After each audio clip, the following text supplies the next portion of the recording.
Welcome to Geek Central. Make sure to subscribe and hit the bell icon.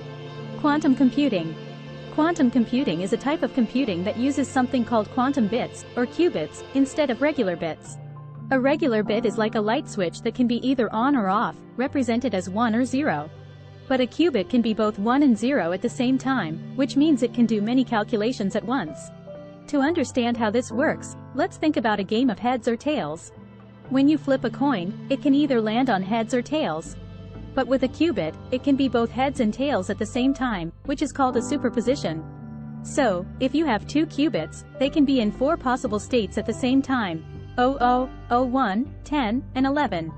This means that quantum computers can do many calculations simultaneously, which is why they're so powerful.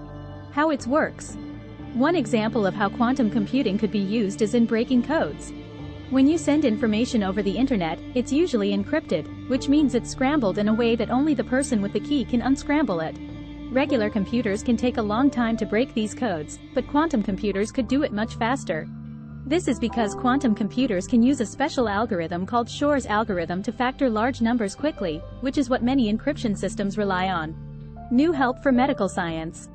Scientists could use quantum computers to simulate the behavior of molecules and find new drugs that could cure diseases.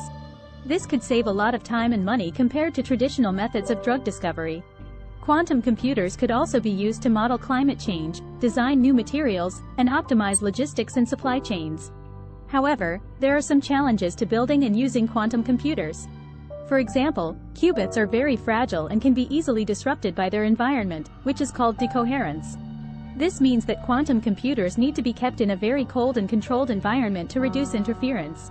Quantum computers also require specialized hardware and software, and they're still very expensive to build and operate.